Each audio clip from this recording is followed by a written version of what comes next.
आज की वीडियो में और लेक्चर में हम बात करने वाले हैं एक बहुत ही ज़्यादा इम्पोर्टेंट टॉपिक पे, जिसका नाम है इक्विलिब्रिया, या आप उसको कह सकते हो इक्विलिब्रियम, जो 11th केमिस्ट्री का बहुत ही ज़्यादा आईएमपी टॉपिक है। और ये टॉपिक पे ही आयोनिक इक्विलिब्रिया 12th में जाके आपको बहुत ही आईएमपी ज़्यादा मार्क्स वाला एक चैप्टर पढ़ना है। तो जिन बंदों के ये सारे कॉन्सेप्ट क्लियर हो जाएंगे वो मेरे ख्याल से इक्विलिब्रिया या इक्विलिब्रियम या आयोनिक इक्विलिब्रियम को आराम से सॉल्व कर लेंगे। ठीक है, ये पढ़ना है। सो पहला काम क्या है कि हम ट्रेंड्स के बारे में थोड़ी सी जानकारी लें। जेई हो या नीट हो, इसमें किस ट्रेंड के हिसाब से ये चैप्टर आता है। अगर आप देखोगे, मेन फोकस करोगे, तो 4th नंबर का जो पॉइंट है ना, वो सबसे ज़्यादा पूछा गया है, और वो क्या है? Ionic equilibria. तो अगर आप स्टेट बोर्ड या सीबीएसई वाइज, एनसीईआरटी वाइज जाओगे तो आपको ये दो चैप्टर अलग मिलेंगे, इक्विलिब्रियम और आयोनिक इक्विलिब्रियम, या कुछ जगह पे आयोनिक इक्विलिब्रिया भी बोलते हैं। तो सबसे ज़्यादा मार्क्स कहाँ मिलने वाले हमें? आयोनिक इक्विलिब्रिया में 4%, जो लगभग 60%, और यहाँ भी लगभग 60% आयोनिक इक्विलिब्रिया पे सवाल आते हैं। उसके बाद 3 नंबर वाला जो पार्ट है वो थोड़ा ज़्यादा है। Second number is also more important. यहाँ पे सेकंड और थर्ड में क्या क्या पूछा गया है? होमोजीनियस और हिट्रोजीनियस इक्विलिब्रियम के बारे में, तो ये जानकारी लेंगे। एप्लीकेशन ऑफ इक्विलिब्रियम के बारे में देखेंगे। फैक्टर अफेक्टिंग इक्विलिब्रियम, उसके बारे में देखेंगे। आगे बढ़ते हैं। ठीक है, जब हम इक्विलिब्रियम चैप्टर को पढ़ना स्टार्ट करते हैं तो सबसे पहले हमें ये चीज आनी चाहिए कि रिवर्सिबल और इरिवर्सिबल केमिकल रिएक्शन किसको कहेंगे। सबसे इंपॉर्टेंट फैक्टर वही है। तो केमिस्ट्री में अलग अलग टाइप की रिएक्शन आप देखते हो। चैप्टर इजी है, चैप्टर एकदम लल्लू है, आपको कोई लोड नहीं आएगा। लेकिन सबसे पहला जो वीडियो और लेक्चर हम बना रहे हैं, हमें बेसिक फंडामेंटल स्ट्रॉन्ग करने के बाद ही आगे बढ़ना चाहिए, ताकि हमें सारी चीज़ें वन शॉट में ही समझ जाए। फर्स्ट, किस टाइप की रिएक्शन देखने वाले हम? रिवर्सिबल और इरिवर्सिबल। केमिकल जो रिएक्शन होती है वो 2 टाइप की केमिकल रिएक्शन होती है। एक रिएक्शन ऐसी होती है कि जो रिएक्टेंट का क्या बना दे? 100% प्रोडक्ट, उसके बाद कुछ भी नहीं है, बात खत्म हो जाती है। एग्जाम्पल के तौर पे अगर देखना है तो कंबशन रिएक्शन। कौन सी रिएक्शन है? Combustion reaction. कंबशन रिएक्शन मतलब मैंने कोयला लिया, कार्बन जो सॉलिड कंडीशन में था, कोयला लिया और उसको आग लगा दी, मतलब ऑक्सीजन सप्लाई किया, और उससे क्या बन गया? कार्बन डाइऑक्साइड, और ये गैस बन के चला गया।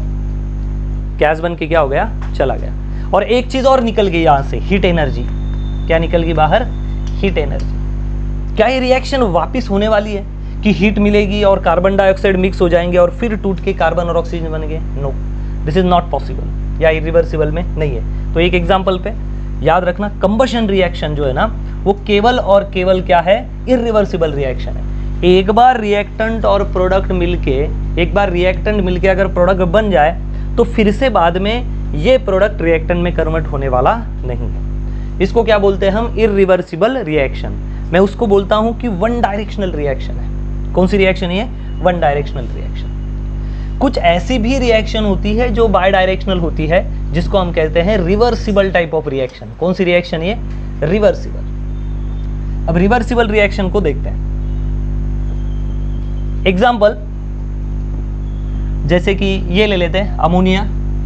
हमारे पास नाइट्रोजन गैस था, उसको हेबर प्रोसेस भी कहते हैं, आप लोगों को पता होगा ये। और हमने लिया थ्राइस हाइड्रोजन गैस, और ये दोनों मिलके ट्वाइस अमोनिया बन गया।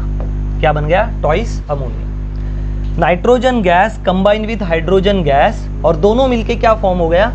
अमोनिया गैस, ये बन गया।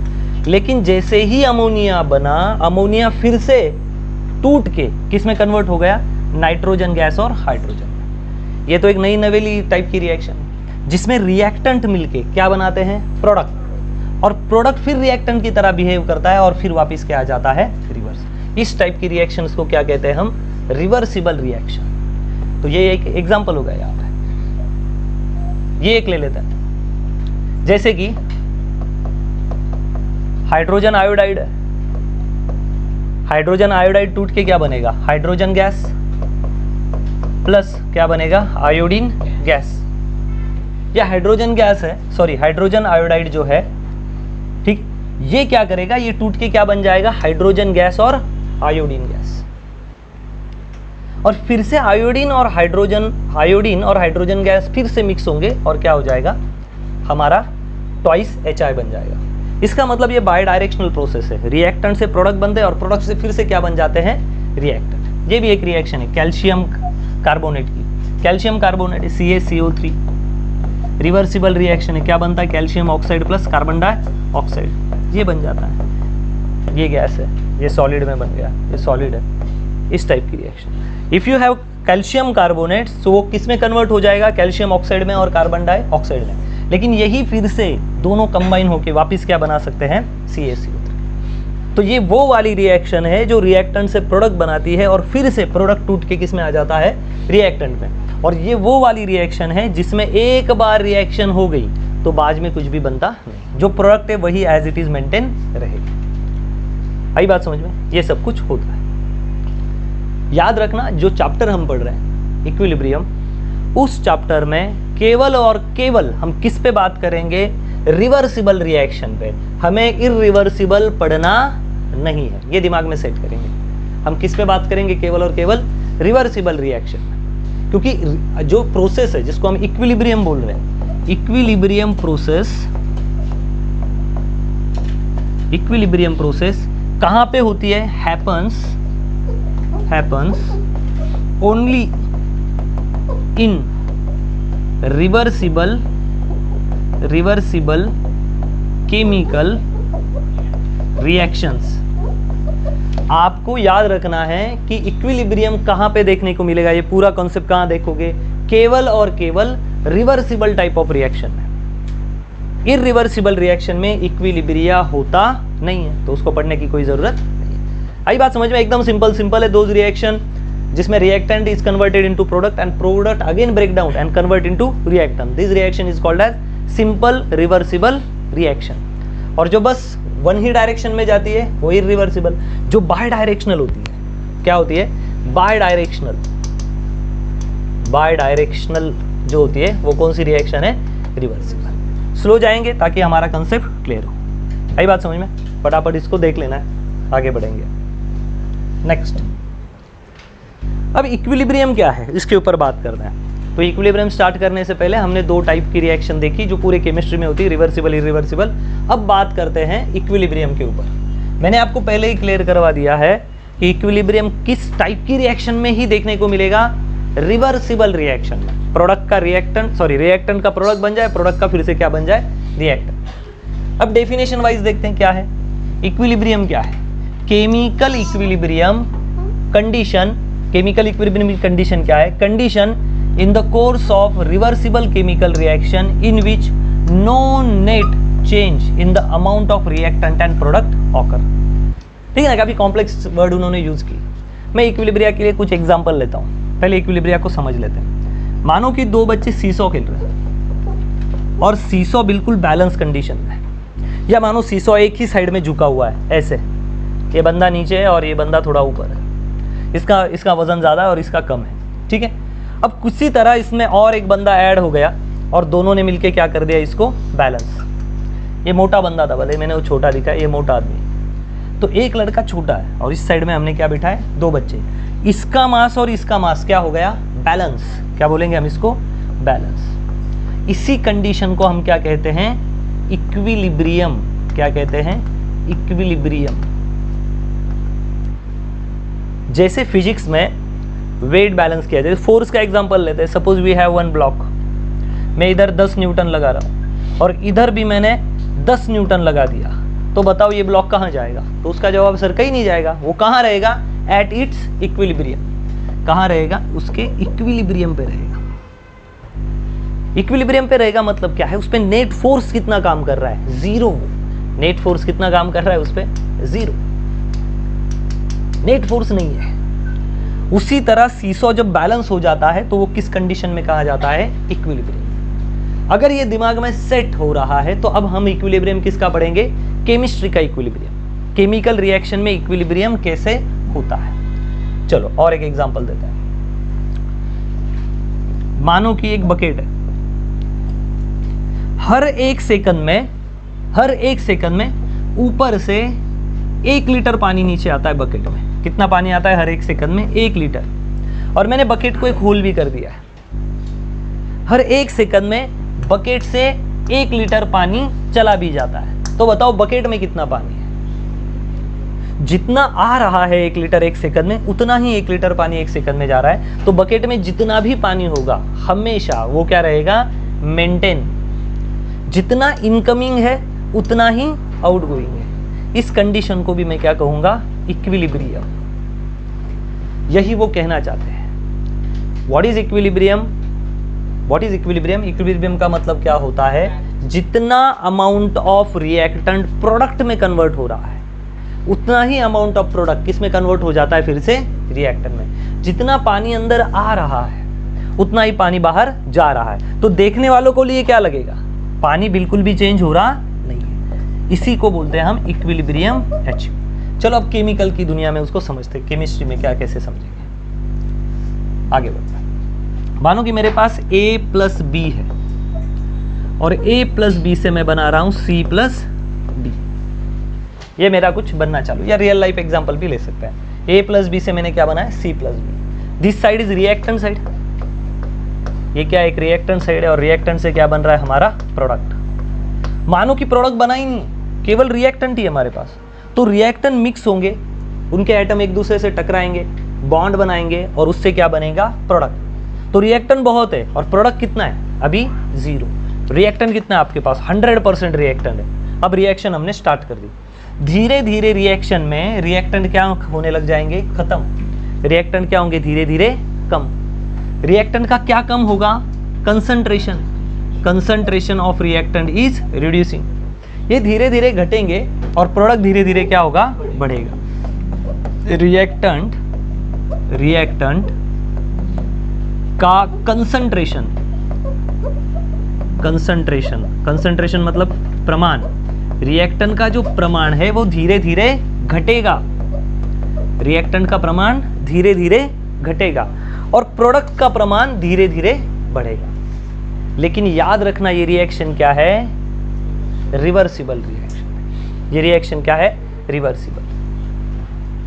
अब इनिशियल कंडीशन में रिएक्टेंट ज्यादा है, प्रोडक्ट कम है।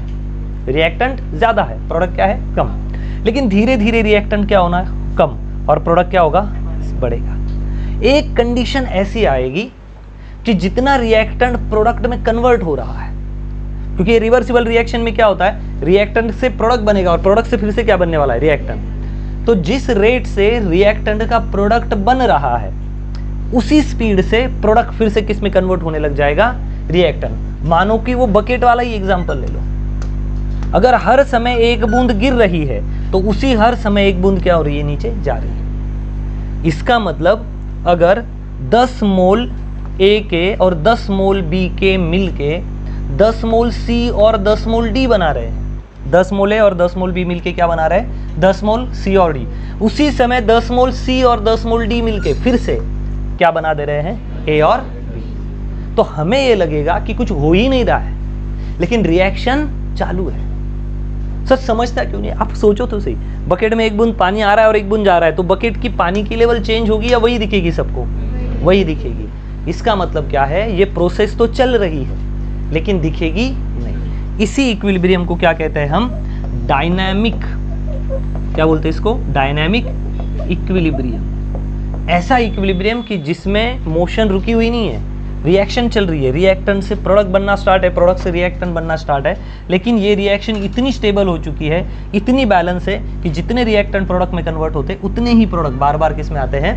रिएक्टेंट में। इसलिए उन्होंने कहा है no net change in amount of reactant and amount of product. क्योंकि ये 10 मोल और 10 मोल टूट के जैसे C और D बनने लग जाएगा, ये C और D वापस क्या बना देंगे? उसको A और B। तो रिएक्टेंट और प्रोडक्ट में कितना चेंज हुआ? कुछ भी नहीं, लोगों को दिखेगा उतना ही है। आई बात समझ में? अब बात करते हैं उसके लिखने के तरीके पे। अब अगर मैं इसका ग्राफिकल रिप्रेजेंटेशन बनाऊं, मानो जब ये रिएक्शन होगी तो यहां पे मैं नाम दे देता हूं, रेट के बारे में बात नहीं करेंगे, पहले मैं बात करूंगा कंसंट्रेशन पे। कंसंट्रेशन को क्या बोलते हैं हम लोग हिंदी में? प्रमाण। क्योंकि रिएक्शन में मानो A से मैं B बना रहा हूं, तो B कब बनेगा? जब ये घट जाएगा, तब A से क्या बनेगा? B। याद रखना रिएक्टेंट हमेशा क्या होता है? घटता है, और प्रोडक्ट क्या होता है? हमेशा बढ़ता है। तो मैं यहाँ लिख देता हूँ कंसंट्रेशन ऑफ A और यहाँ लिख देता हूँ टाइम। समय के साथ ए का प्रमाण क्या हो जाएगा, घटने लग जाएगा। ए का प्रमाण क्या हो जाएगा, घटने लग जाएगा। और यही मैं बी के लिए बात करूं, ये किसका ग्राफ हो गया, रिएक्टेंट साइड का। रिएक्टेंट समय के साथ रिएक्टेंट कम होते जाएगा और समय के साथ कंसंट्रेशन ऑफ बी का प्रमाण कैसे हो जाएगा, बढ़ते जाएगा। तो ये रिएक्टेंट का रेट है, रिएक्टेंट का ग्राफ है with respect to time, concentration का, कि कंसंट्रेशन समय के साथ कैसे घटेगा और प्रोडक्ट में समय के साथ कंसंट्रेशन कैसे बढ़ेगा। व्हाट इज कंसंट्रेशन, प्रमाण। ए का प्रमाण जब घटेगा तब जाके बी का प्रमाण बढ़ेगा। ये सिंपल सा है, आई बात समझ में। अब हमें उसे रिवर्सिबल और इरिवर्सिबल के टर्म में देखना है और इसी ग्राफ को स्टडी करना है। उसके पहले हमें पढ़ लेना चाहिए रेट लॉ क्या है। 12th में एक चैप्टर है केमिकल काइनेटिक्स, उसमें हम किस पे बात करेंगे, रेट लॉ पे। आपको अभी थोड़ा सा बेसिक पढ़ाना है, वो पढ़ा देता हूँ। इन दोनों ग्राफ को पढ़ते हैं फिर आगे जाते हैं। ये छापो, तब तक आगे बढ़ते हैं। बात करते हैं रेट ऑफ रिएक्शन पे। रेट ऑफ रिएक्शन, जब इक्विलिब्रियम कंडीशन हो, इक्विलिब्रियम कंडीशन, तो आपको ये याद रखना चाहिए rate of forward reaction, rate of forward reaction is equal to rate of reverse reaction. क्या लिख देते हैं हम, रेट ऑफ रिवर्स रिएक्शन। इस चीज को दिमाग में सेट करो। कब, जब कंडीशन क्या आ जाएगी, इक्विलिब्रियम। जब रिएक्शन इक्विलिब्रियम हो जाएगी, रिएक्शन कब इक्विलिब्रियम हो जाएगी, जितना ए से रिएक्टेंट टूट के प्रोडक्ट में बदलेगा उतना ही प्रोडक्ट फिर से किस में बदल जाएगा, रिएक्टेंट में। तो जितना ए पी बनेगा उतना ही फिर से टूट के क्या बन जाएगा, ए। तो इस कंडीशन को कैसे लिखा मैंने, rate of forward reaction is equal to rate of reverse reaction. Forward reaction का रेट और रिवर्स रिएक्शन का रेट अगर सेम हो जाए तब आपको क्या बोलना है कि इसने क्या अचीव कर लिया, रिएक्शन ने equilibrium condition. What is rate, rate मतलब speed. When we talk about the rate we are talking about the speed. आई बात समझ में। तो रेट ऑफ रिएक्शन क्या होता है, रेट ऑफ रिएक्शन इस तरह लिखते हैं ROR, रेट ऑफ रिएक्शन। मतलब क्या पूछना चाहते हो, हिंदी में क्या बता रहे हैं, रिएक्शन का स्पीड, रिएक्शन का स्पीड, इसके बारे में बात हो रही है। और ये क्यों जाता है, स्पीड इतना इंपॉर्टेंट क्यों है, क्योंकि इंडस्ट्री में स्पीड के ऊपर ही सारी चीजें चल रही है। जैसे कि आपके पास कोई, आपने ऐड सुनी होगी, जैसे इनो का सैचेट आता है, इनो का सैचेट, ठीक है, एसिडिटी कब्ज वगैरह हो जाता है तो इनो का सैचेट आता है और उस पर वो ऐड क्या होती है, इनो ऑन एसिडिटी गॉन, कितने सेकंड में, केवल 6 सेकंड में। What they are talking about, they are talking about the speed. Can I write here, they are talking about the rate. Rate मतलब ही क्या, किसके बारे में बात हो रही, स्पीड के बारे में, कि अगर आप ये खा लोगे ना तो 6 सेकंड में एसिडिटी चली जाएगी। ऐसा क्यों नहीं बोला जाता कि ये खाओगे और अगले हफ्ते एसिडिटी चली जाएगी, नेक्स्ट वीक। लोग प्रोडक्ट नहीं खरीदेंगे, लोग बोलेंगे पागल है, अभी दर्द हो रहा है और अगले हफ्ते एसिडिटी खत्म हो जाएगी, तब तक तो मर भी जाएगा, ज़्यादा एसिडिटी से मौत हो सकती है। सो इसका मतलब क्या है, लोगों को ऐसी रिएक्शन पसंद है जो क्विक हो जाए। हमेशा ही क्विक की बात नहीं होती, कुछ रिएक्शन हम स्लो भी करते हैं और कुछ रिएक्शन को क्या करवाते हैं, फास्ट। तो ये एग्जाम्पल किसके लिए हमने पढ़ा कि रेट ऑफ रिएक्शन को हमें इक्वल करना है। रेट ऑफ रिएक्शन फॉरवर्ड और दोनों बैकवर्ड, दोनों भी जब सेम हो जाए, दोनों का स्पीड सेम हो जाए, जितना फास्ट ए बी में बदल रहा है उतना ही बी फिर से किस में बदल रहा है, ए में। तो दोनों का स्पीड इतना सेम है कि ये लग ही नहीं रहा है कि कुछ हो रहा है। लेकिन ये किस टाइप का इक्विलिब्रियम है, डायनामिक इक्विलिब्रियम। कौन सा इक्विलिब्रियम बोलते हैं इसको, dynamic. What is static equilibrium then, static मतलब जो कांस्टेंट है और डायनामिक मतलब जो मोशन में है। डायनामिक का मतलब क्या होता है, इन मोशन, मोशन तो चल रहा है, लग रहा है कि सब कुछ रुका हुआ है, लेकिन practically rate of reaction, reactant किस में बदल रहा है, प्रोडक्ट में, उतनी ही सेम स्पीड से। Keep in mind, rate is all about speed. जितने स्पीड से रिएक्टेंट प्रोडक्ट में बदल रहा है उतना ही रिवर्स आ रहा है, जैसे मैंने एपी का बताया। So what is rate of reaction, concentration of reactant reactant, बताओ बढ़ेगा या घटेगा? घटेगा। कंसंट्रेशन, स्क्वायर ब्रैकेट का मतलब क्या है? कंसंट्रेशन। कंसंट्रेशन को क्या समझना है मराठी में, हिंदी में? प्रमाण। रिएक्टेंट का प्रमाण बढ़ेगा या घटेगा? घटेगा विथ रिस्पेक्ट टू टाइम, आगे माइनस लगा देना है। रिएक्टेंट का प्रमाण घटेगा, किसके साथ घटेगा? समय के साथ। सर माइनस क्यों लगा है? माइनस मतलब वो रिएक्टेंट घट रहा है। और रेट ऑफ रिएक्शन किसका? प्रोडक्ट का, वो समय के साथ क्या होगा? बढ़ेगा। कंसंट्रेशन ऑफ प्रोडक्ट समय के साथ बढ़ेगा। तो ये लिखने का तरीका है, ROR, रेट ऑफ रिएक्शन। ये ग्राफ समझना है तो मुझे रेट ऑफ ये, और केमिकल काइनेटिक जब पढ़ाया जाएगा ना तो आपको ये बहुत डिटेल में मिलेगा। रिएक्टेंट समय के साथ घटेगा और प्रोडक्ट समय के साथ बढ़ेगा। लेकिन ये किसका देख रहे हैं हमें? रेट बढ़ना है क्या? नहीं, बढ़ना क्या है? इक्विलिब्रियम। सर फिर रिएक्टेंट घटेगा तो प्रोडक्ट बढ़ेगा, लेकिन प्रोडक्ट फिर से टूटेगा और किस में आ जाएगा? रिएक्टेंट। कुछ समय के बाद इनिशियली ऐसे लगेगा कि केवल रिएक्टेंट से क्या बन रहा है? प्रोडक्ट। रिएक्टेंट से क्या बन रहा है? प्रोडक्ट। रिएक्टेंट से क्या बन रहा है? प्रोडक्ट। लेकिन एक समय ऐसे आएगा कि प्रोडक्ट भी क्या बनाने लग जाएगा? रिएक्टेंट। और दोनों का एक पर्टिकुलर पॉइंट ऐसा आएगा कि दोनों का स्पीड क्या हो जाएगा? बिल्कुल सेम। उस पॉइंट को हम क्या कहेंगे? कि इक्विलिब्रियम अचीव हो गया। ठीक है, अब इसको निपटाते हैं। इस ग्राफ को पढ़ने की कोशिश करते हैं। पहले ग्राफ हम ये पढ़ेंगे, हम ग्राफ बना लेते हैं। ग्राफ का नाम है कंसंट्रेशन। एवरी टाइम जब हम कंसंट्रेशन वर्ड लिखेंगे तो दिमाग में रखना कि आप वहां पे एक वर्ड रख रहे हो हिंदी में प्रमाण, और यहां लिखोगे एक दूसरा पैरामीटर वाई एक्सिस पे टाइम। प्रमाण भाई रिएक्शन होगी तो रिएक्टेंट होगा ही, तो ये याद रखना जब रिएक्शन स्टार्ट होती है तो रिएक्टेंट बढ़ेगा या घटेगा? घटेगा। तो मैं मान लेता हूं ये रिएक्टेंट है, और रिएक्टेंट क्या हो रहा है? समय के साथ घट रहा है। जैसे जैसे समय आगे बढ़ रहा है, लिख देता हूं 1 सेकंड, आप सेकंड में मत लिखना, 1 2 3 ऐसा लिख रहा हूं, 4। जैसे जैसे समय आगे बढ़ रहा है रिएक्टेंट क्या हो रहा है? घट रहा है। मतलब रिएक्टेंट जब घटेगा तो प्रोडक्ट क्या होगा? उस साइड में बढ़ेगा। तो जैसे जैसे समय जा रहा है प्रोडक्ट क्या हो रहा है? बढ़ रहा है।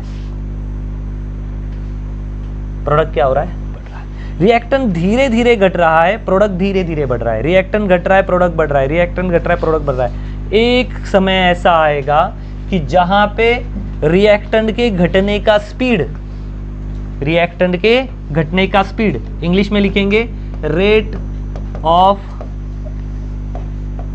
रिएक्टेंट, रेट ऑफ रिएक्टेंट, या मैं उसको ऐसा ना लिखते हुए रेट ऑफ फॉरवर्ड रिएक्शन, और ये नीचे जो घटने वाला है इसको क्या लिखता हूं? रेट ऑफ रिवर्स या बैकवर्ड रिएक्शन। मतलब सीधी दिशा में रिएक्टेंट का बढ़ने घटने का समय और प्रोडक्ट का बढ़ने का स्पीड, समय नहीं स्पीड के बारे में, रिएक्टेंट के घटने का स्पीड और प्रोडक्ट के बढ़ने का स्पीड क्या हो जाएगा? सेम। उस समय हम कहेंगे इस पर्टिकुलर पॉइंट को दिस रिएक्शन अचीव इक्विलिब्रियम। इस रिएक्शन ने क्या कर लिया? इक्विलिब्रियम अचीव कर लिया। कौन सा इक्विलिब्रियम? डायनामिक इक्विलिब्रियम अचीव किया। कभी कभी सीटी में आ सकता है कि भाई किस टाइप का रिएक्शन है, स्टैटिक है, डायनामिक है, ये वो है फलाना, तो ये डायनामिक रिएक्शन। इसका मतलब रिएक्शन खत्म नहीं हुई, क्योंकि रिएक्टेंट ही खत्म नहीं हो रहा है। रिएक्टेंट घट घट के क्या बन रहा है? प्रोडक्ट, और फिर से प्रोडक्ट क्या बना देता है? रिएक्टेंट। तो रिएक्शन खत्म हुई क्या? नहीं, रिएक्शन चल रही है। लेकिन रिएक्शन का स्पीड पहले सेम नहीं था, पहले सेम नहीं था। सर कैसे सेम नहीं था? चेक करो, ऐसे सेम नहीं था। मानो कि केवल और केवल आपके पास रिएक्टेंट ही था। कितना था? फुल। प्रोडक्ट बना ही नहीं था। अब रिएक्शन को हमने स्टार्ट किया, रिएक्टेंट स्टार्ट करते ही प्रोडक्ट रिएक्टेंट घट रहा है। रिएक्टेंट जब थोड़ा घटेगा तो प्रोडक्ट कितना बढ़ेगा? थोड़ा। रिएक्टेंट और घटेगा तो प्रोडक्ट कितना बढ़ेगा? थोड़ा। तो हमने दूसरा ग्राफ किसका बनाया? प्रोडक्ट का। प्रोडक्ट बेचारा धीरे धीरे बढ़ रहा है, धीरे धीरे, क्योंकि रिएक्टेंट अभी नीचे घट रहा है, प्रोडक्ट धीरे धीरे बढ़ रहा है। अब देखो क्या दोनों के रेट सेम है? नहीं, क्योंकि LHS साइड में हमारे पास रिएक्टेंट बहुत ज्यादा है और प्रोडक्ट कितना बना है? थोड़ा सा। रिएक्टेंट और घटने लग गया, प्रोडक्ट और बढ़ने लग गया। अब हुआ क्या कि रिएक्टेंट से प्रोडक्ट में, पहले प्रोडक्ट में बहुत कम चीजें थी, अब प्रोडक्ट में बहुत सारे मोलेक्यूल जमा हो गए। अब ये दोनों ने एक दूसरे से मिक्स किया और फिर से क्या बनाने लग गए, रिएक्टेंट। तो रिएक्टेंट ने प्रोडक्ट बनाया और प्रोडक्ट ने रिएक्टेंट बनाया, ऐसा चलते रहा। अब दोनों साइड में सेम एटम आ गए, दोनों साइड में क्या है, सेम। तो जितना इधर कन्वर्ट हो रहा है और उतना ही प्रोडक्ट किसमें आ रहा है, रिएक्टेंट में। तो इससे इसमें बदलने का स्पीड और इस प्रोडक्ट से रिएक्टेंट में बदलने का स्पीड एक समय ऐसा आएगा कि क्या हो जाएगा, एग्जैक्टली सेम। फिर हम बोलेंगे कि इसने डायनामिक इक्विलिब्रिया क्या कर लिया है, अचीव। मतलब reaction time wise, speed wise क्या हो गई है, न्यूट्रल या इक्वल हो चुकी है। ठीक है, ये एक ग्राफ हमें याद रखना है। ग्राफ पे भी सवाल आते, ग्राफ पूछ लेते, बताते कि बताओ इस ग्राफ में इक्विलिब्रिया कहाँ पे है, यहाँ पे, यहाँ पे नहीं, यहाँ पे नहीं है अभी इक्विलिब्रिया। यहाँ तो एक कॉमन पॉइंट है जहाँ मिले, क्योंकि अभी भी प्रोडक्ट बढ़ रहा है और रिएक्टेंट अभी भी कट रहा है। आगे देखो जहाँ एग्जैक्टली स्ट्रेट लाइन दिख रही है, ये पॉइंट है कि जहाँ पे इक्विलिब्रिया क्या हुआ है, अचीव। ऐसा है, आगे बढ़ता है, ये वाला ग्राफ पढ़ता है। अब हमने पढ़ा अमाउंट, अमाउंट की जगह पे हमने क्या लिखा, कंसंट्रेशन, मतलब प्रमाण, मतलब अमाउंट ही। अब क्या हुआ, नेक्स्ट ग्राफ। इस ग्राफ में हम किसके ऊपर बात करने वाले हैं, रेट। रेट मतलब स्पीड, मतलब किस गति से रिएक्टेंट प्रोडक्ट में थोड़ा हिंदी लिखवा देता हूं ताकि समझ में आए।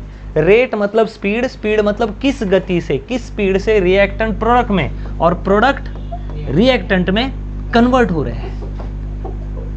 तो इस साइड में मैं किसके बारे में बात करूं, रिएक्टेंट में। आप इस भाषा में लिखोगे ना तुरंत समझ में आएगा, किस गति से, किस स्पीड से, किस वेग से रिएक्टेंट प्रोडक्ट में और प्रोडक्ट रिएक्टेंट में आ रहे हैं। और यहां पे अगर हम रेट के बारे में बात करेंगे तो टाइम कंसीडर करना पड़ेगा।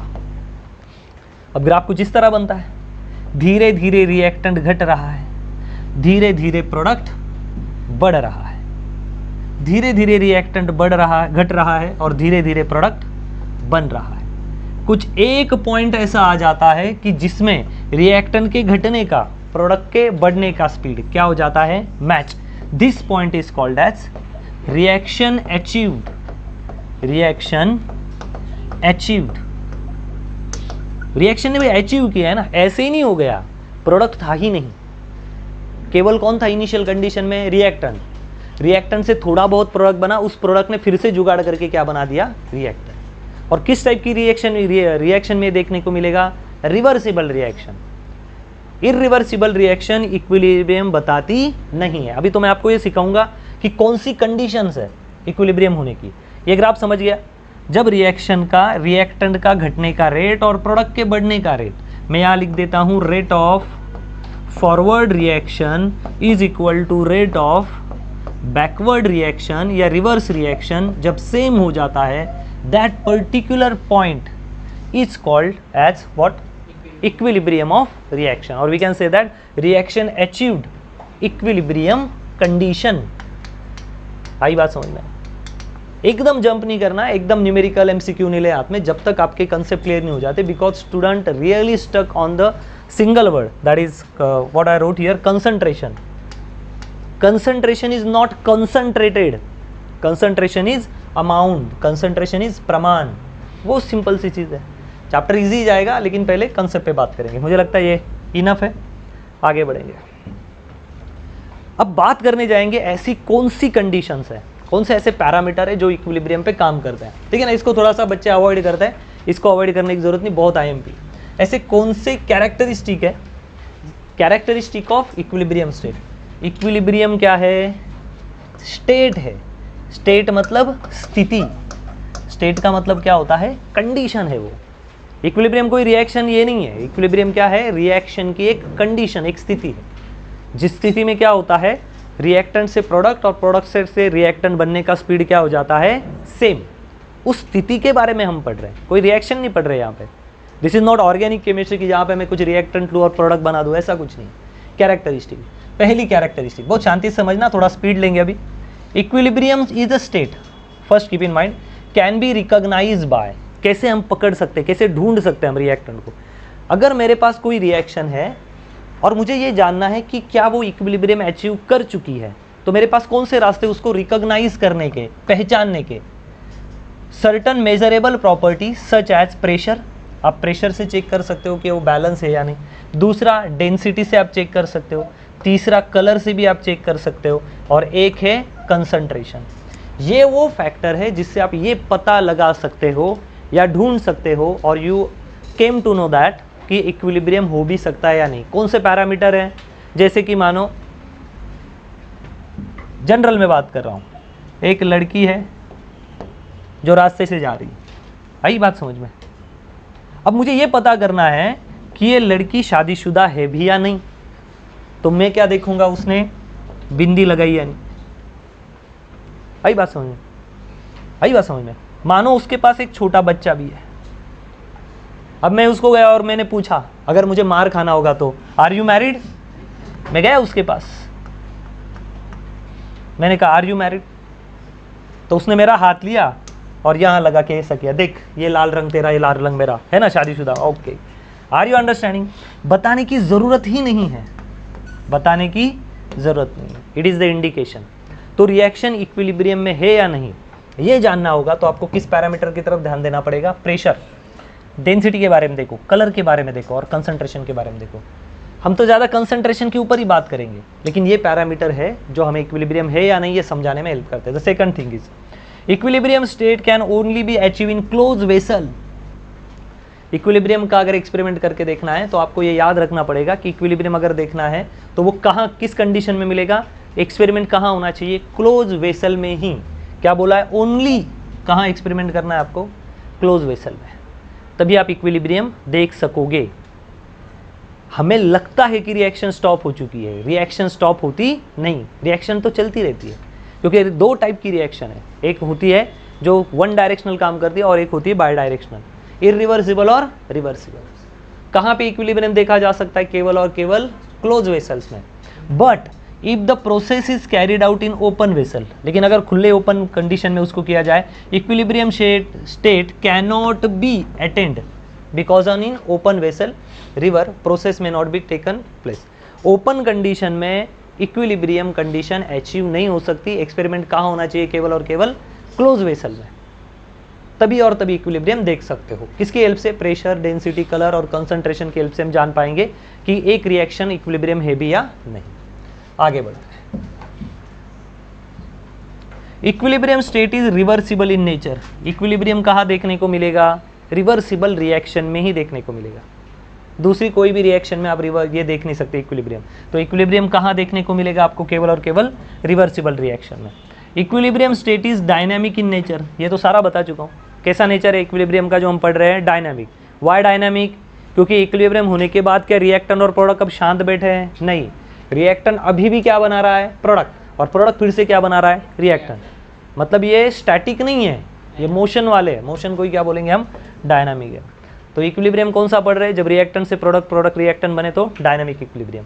कहाँ देखा जाएगा इक्विलिब्रियम? केवल और केवल रिवर्सिबल रिएक्शन में। सर कैसे पहचानेंगे? The rate of forward reaction is equal to rate of backward reaction. Forward reaction और बैकवर्ड रिएक्शन का रेट अगर इक्वल हो जाए तो उस जगह से आप क्या बोल देना कि आगे रिएक्शन क्या रहेगी? इक्विलिब्रियम कंडीशन में। ठीक है, मेरे ख्याल से इसमें भी कोई डाउट नहीं चाहिए। तो ये इक्विलिब्रियम की कैरेक्टरिस्टिक है, कैसे इक्विलिब्रियम हुआ है या नहीं ये पहचानने का तरीका। जाए आगे, नेक्स्ट। अब इक्विलिब्रियम के जनरल लाइफ के क्या क्या थिंग्स है एक बार देख लो। ठीक है, किस टाइप के इक्विलिब्रियम है हमें पढ़ना है? केवल केमिकल इक्विलिब्रियम। कौन से पढ़ने हैं? केमिकल के बारे में ज़्यादा पढ़ने हैं। लेकिन दुनिया में अलग अलग टाइप की रिएक्शंस होती है जो इक्विलिब्रियम अचीव करती है। पहला, बस नाम के लिए पढ़ना है, थर्मल इक्विलिब्रियम। अब मैंने ऑलरेडी थर्मोडायनामिक्स पे हमने सारे वीडियो बना के रखे। थर्मल इक्विलिब्रियम क्या है? There is no flow of heat from one part to another. ये थर्मल इक्विलिब्रियम हो गया।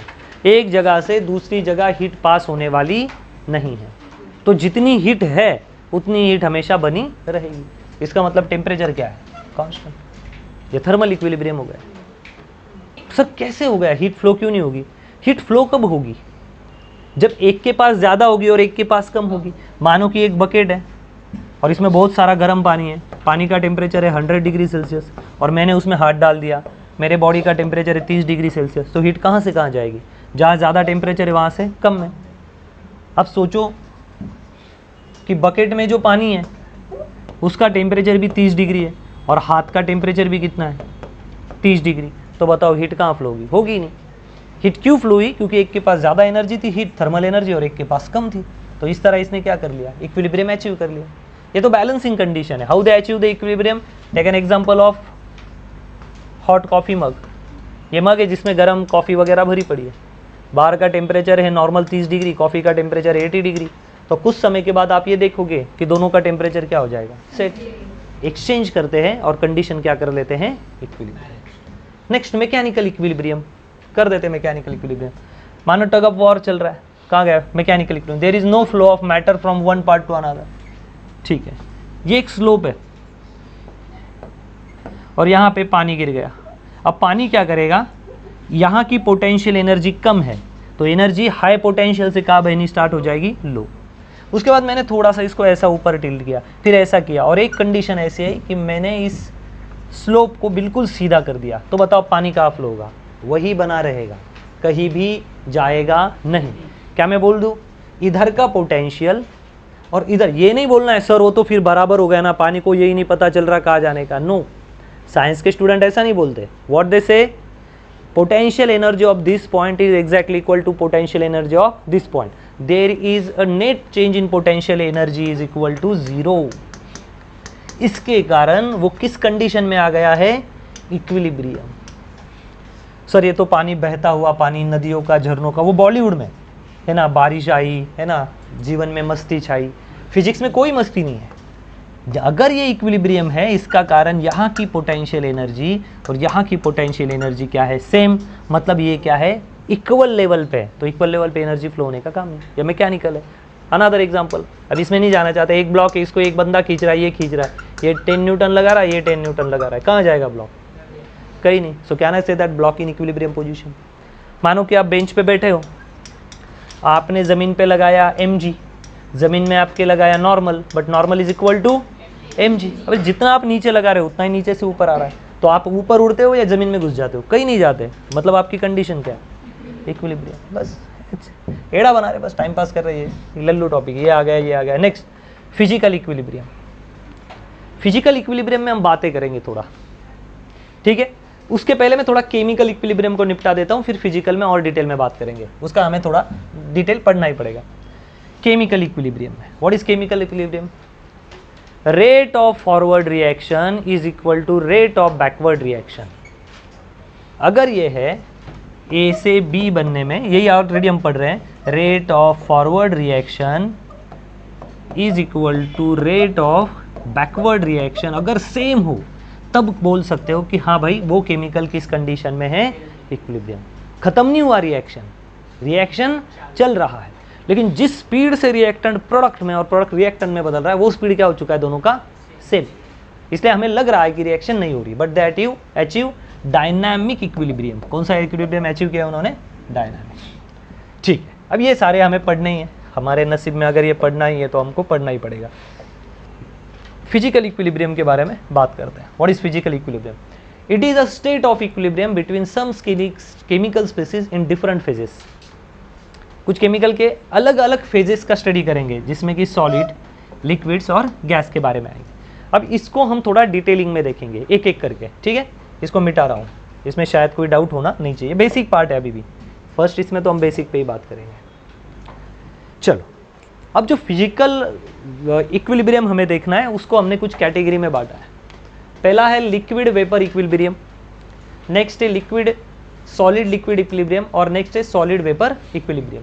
पहला देखना है हमें लिक्विड और वेपर इक्विलिब्रियम के बारे में। चलो कुछ एग्जांपल लेंगे, रियल लाइफ वाले एग्जांपल लेंगे ताकि आपको अच्छे से फील आए। Liquid vapour equilibrium. लिक्विड क्या ले? लिक्विड ले लेते हैं हम पानी, सिंपल।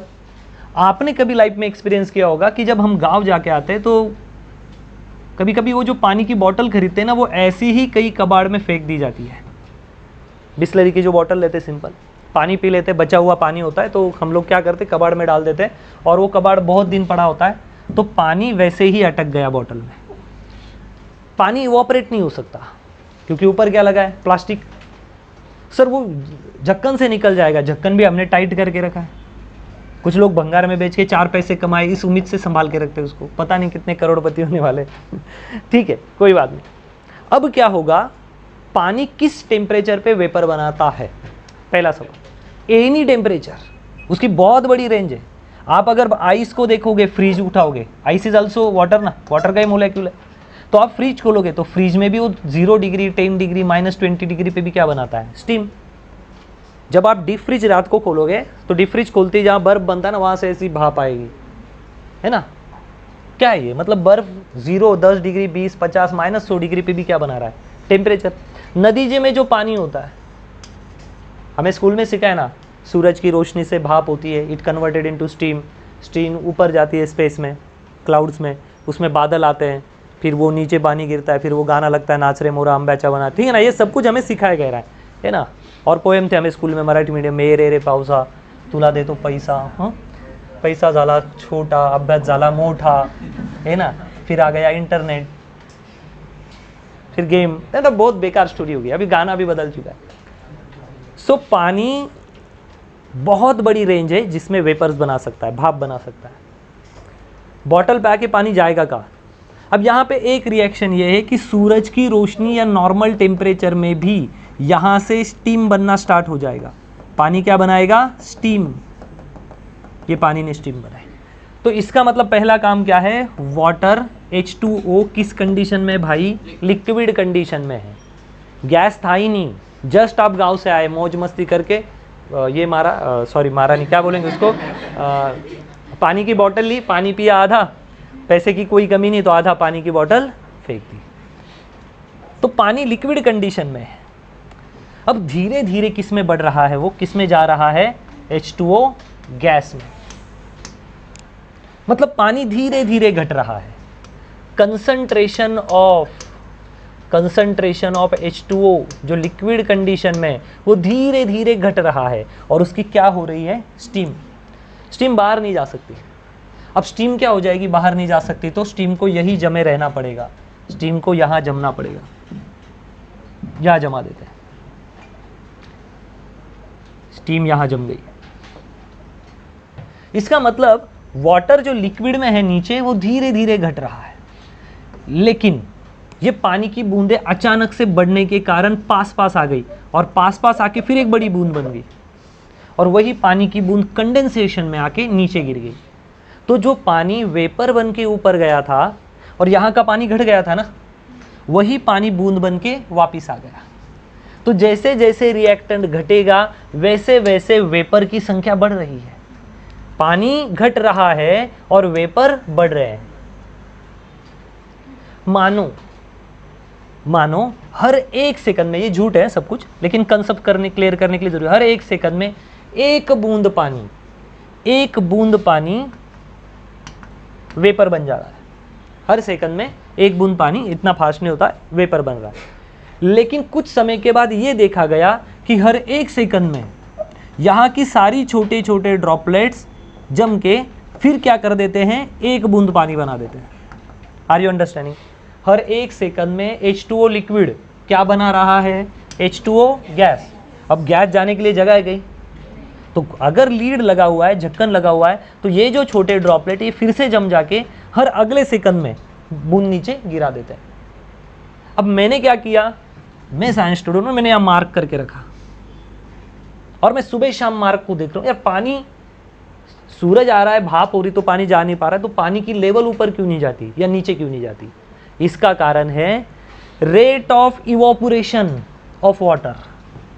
रेट मतलब स्पीड, याद रखना बार बार, रेट मतलब स्पीड।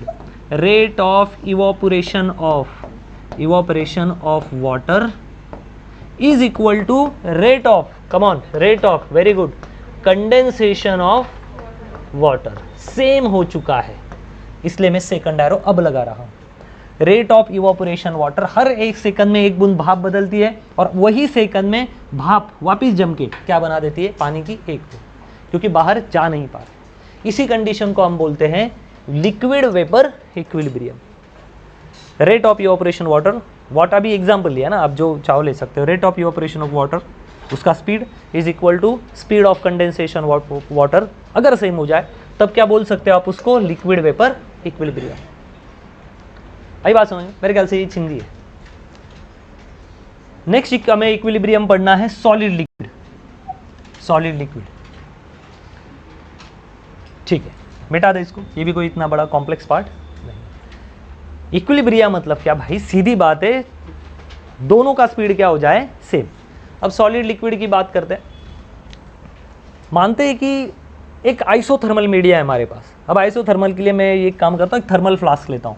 मानो एक ये बॉक्स है जो पूरी तरह आइसोलेटेड है, ना बाहर की हीट अंदर आ सकती है, ना अंदर की हीट बाहर जा सकती है। इसका मतलब चेंज इन टेम्परेचर क्या होगा बताओ? जीरो।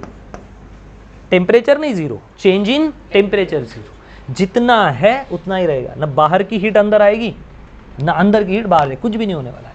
यहां पे मैंने क्या किया, एक आइस क्यूब रख दिया। कुछ ना कुछ टेम्परेचर तो पहले ही होगा। मैंने ये नहीं कहा टेम्परेचर जीरो, मैंने ये कहा कि टेम्परेचर बदलेंगे नहीं। अब मानो कि इस रूम का टेम्परेचर है ना लगभग 1 डिग्री सेल्सियस है या 2 डिग्री सेल्सियस है, इसका मतलब पानी मेल्ट होगा। तो अब क्या हुआ, स्टार्टिंग में पानी मेल्ट होने लग गया, या 1 डिग्री या 0 डिग्री मान लेते हैं। 0 डिग्री ऐसी कंडीशन है जिसको हम ट्रिपल पॉइंट ऑफ वाटर भी बोल सकते हैं, जहाँ पे पानी तीनों स्टेज में पाया जाता है, या थोड़ा सा आगे पीछे नॉर्मल टेम्परेचर। अभी तो बस कॉन्सेप्ट क्लियर करना है। तो बर्फ का क्या हुआ, पानी, लेकिन फिर से कुछ पानी की बूंदें बर्फ के कांटेक्ट में आई और वापस क्या बन गई, बर्फ। थोड़ा पानी हो रहा है, थोड़ा बर्फ हो रहा है। मतलब टेम्परेचर ज़्यादा पानी कब बनेगा, जब इसको हम एक्सपोज करेंगे और ओपन एटमॉस्फेयर में लाएंगे तो पानी बनेगा। लेकिन टेम्परेचर कितना मेंटेन है अंदर, कांस्टेंट है, बदल नहीं रहा है। इसके कारण जितना बर्फ से पानी निकल रहा है या पानी की बूंदों में कन्वर्ट हो रहा है, वही पानी फिर से किस में कन्वर्ट हो जा रहा है, बर्फ में। कुछ समय के बाद ऐसा लगेगा, कुछ समय के बाद, कि rate of solid to liquid conversion is exactly equal to rate of liquid to solid conversion. आप अच्छे से देखो। नहीं सर 1 डिग्री भी नहीं, ऐसा नहीं होता प्रैक्टिकल में। आपने कभी जो अगर वो आइस उठा के देखा होगा, आइस बॉक्स होता है देखो जिसमें आइस बनाया जाता है, तो कुछ बच्चे घाई में निकाल लेते हैं, और जब इस आइस पे आप उंगली रखोगे ना तो वो फट जाएगा पापड़ की तरह, और अंदर आपको ठंडा पानी मिलेगा। ये पता है सबको। कभी कभी आइस क्यूब जब निकालते हैं तो ये खाली क्यूब बना होता है, अंदर पानी है अभी भी उसके। तो ये आइस कहाँ से बना है पता है, केवल बाहर से। ये पानी पूरी की तरह ऐसा अगर उंगली लगाओगे ना, खड्डा गिर जाएगा और इसके अंदर आपको लिक्विड स्टेट में पानी मिलेगा। तो बताओ इसका टेम्परेचर अलग है या इसका अलग है, या दोनों का सेम ही है? एक ही टेम्परेचर में बर्फ के अंदर पानी भी है और एक ही टेम्परेचर पे वो बर्फ भी है। तो इसकी क्या फेज है, यहाँ से कुछ पानी यहीं पे बर्फ बन रहा है और यही का बर्फ पिघल के फिर क्या बन रहा है, पानी। इस कंडीशन को क्या बोलते हैं हम, equilibrium. Rate of conversion of solid to liquid is exactly equal to rate of conversion of liquid to solid is called as what, solid liquid equilibrium. तो घर के अंदर ही है, फ्रीज में ही है। घर के अंदर फ्रीज में अगर ऐसा ही बर्फ बनाने को रखा तो देख लो उसको। लेकिन एक्सपेरिमेंट क्या करना है, in close vessel. When you at the equilibrium only in close vessel. Sir क्यों क्लोज वेसल? अगर फिर भाई बाहर रख दोगे तो ये बर्फ को एक्स्ट्रा क्यू मिल जाएगा ना। क्या मिल जाएगा, क्यू। थर्मोडायनेमिक्स पढ़ा ना आपने, और ये किस में बदल जाएगा। अगर किसी को एंथैल्पी मिलेगा, किसी को एंथैल्पी मिलेगा तो लोग थोड़ी नहीं बोलेंगे, एंथैल्पी तो मिलना चाहिए। अगर कोई बंदा आ जाए और तुरंत मुझे ऐसा चाकू लगा दे इधर, मैं बोले नहीं नहीं नहीं मैं नहीं मरना चाहता, उसने कहा नहीं अगर आज तुमने मेरे से 1 करोड़ नहीं लिए तो मैं जान से मार दूंगा, हैं? खुशी की बात है ये तो, मतलब वो मुझे इसलिए मारना चाहता है कि मैं 1 करोड़ लूँ। मैं बोलूँगा भाई रोज आ, चाकू नहीं, अगले टाइम तलवार टैंक बिंग सब ला, मैं पैसे लूँगा। ऐसे इस काम के पैसे मिलेंगे तो क्यों नहीं लेंगे मैं। आई कंडीशन ऐसे बाहर आया, जैसे लोगों को एंथैल्पी चाहिए, जैसे इंसानों को पैसा चाहिए, वैसे ही पूरी दुनिया में सारी चीज़ें किस पे ऊपर डिपेंड है, एनर्जी। हर चीज़ को एनर्जी चाहिए। आई बात समझ में। कोई चीज़ें एनर्जी लेके स्टेबल बनती है, कोई चीज़ें एनर्जी दे के स्टेबल बनती है। और सबका बाप कौन है, गिब्स फ्री एनर्जी। वो एंथैल्पी और एंट्रोपी दोनों के बारे में भी डिटेल दे रहा है। Last condition, solid vapour equilibrium. कौन सा इक्विलिब्रियम, सॉलिड और वेपर। लिक्विड वेपर देख लिया, सॉलिड लिक्विड देख लिया, और लास्ट है सॉलिड वेपर इक्विलिब्रियम। इसके लिए केमिकल रिएक्शन पढ़ेंगे, फेमस है काफ़ी। आयोडीन गैस का कन्वर्जन किस में देखेंगे हम, आयोडीन सॉलिड का, I am really sorry, iodine solid का, चेंज कर लो, आयोडीन सॉलिड का कन्वर्जन किस में देखेंगे हम, आयोडीन गैस में। सर आयोडीन सॉलिड होता है, हाँ आयोडीन के क्रिस्टल्स मिलते हैं। इसके लिए जानबूझ के हम पर्पल कलर चूज करेंगे, क्योंकि आयोडीन का कलर क्या होता है सॉलिड कंडीशन में, पर्पल। कोनिकल फ्लास्क लिया in which we have some crystals of iodine, ये उसके क्रिस्टल्स हैं, और इसको पैक कर दिया, हो गया पैक। अब क्या होगा,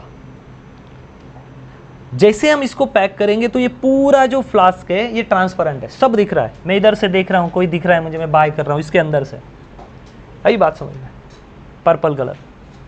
लेकिन कुछ समय के बाद हमें ये समझ जाएगा कि धीरे धीरे ये जो है ना, यहां से वेपर बनने स्टार्ट हो गए।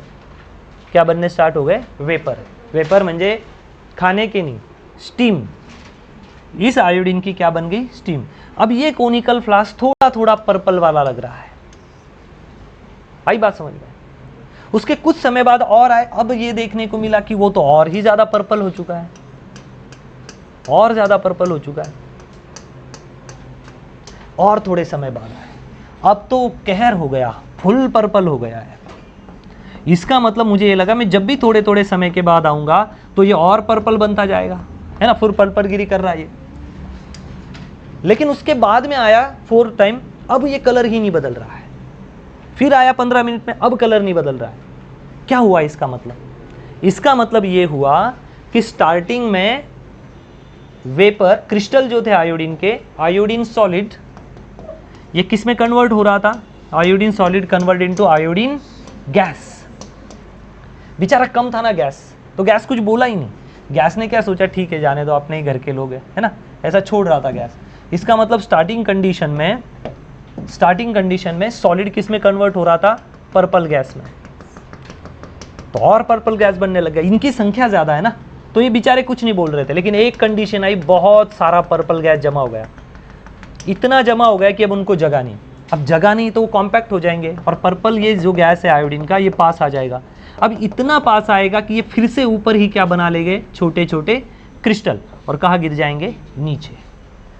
सो we get such condition where iodine solid crystal is converted into iodine gas, and after some time they achieve equilibrium. So rate of conversion of iodine crystal into gas, can I write here like this, rate of iodine, rate of iodine crystal converted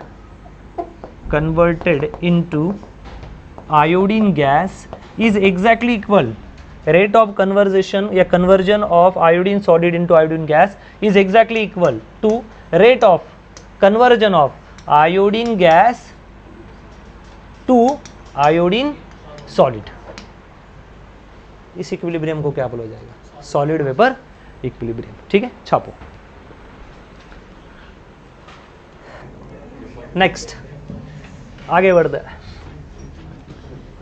equilibrium chemical reaction. अब ये हम पढ़ चुके हैं already, मैंने कहा था कि हम केमिकल का इक्विलिब्रियम पढ़ेंगे, जो हम 4-5 बार रिवाइज कर चुके हैं। अब इसको डेफिनेशन में थोड़ा सा बनाना है। अगर मैं केमिकल इक्विलिब्रियम की बात करूं, कोई भी केमिकल रिएक्शन में केमिकल इक्विलिब्रियम कब अचीव होता है, अगर स्टेट बोर्ड या सीबीएसई के एग्जाम में लिखना पड़े तो ये डेफिनेशन लिख देना, when there is no further change in concentration of reactant and product we say that reaction has attained equilibrium. मतलब वही, rate of forward reaction is equal to rate of backward या रिवर्स रिएक्शन। रिवर्स रिएक्शन, यही समझाना है बार बार, कुछ नया नहीं।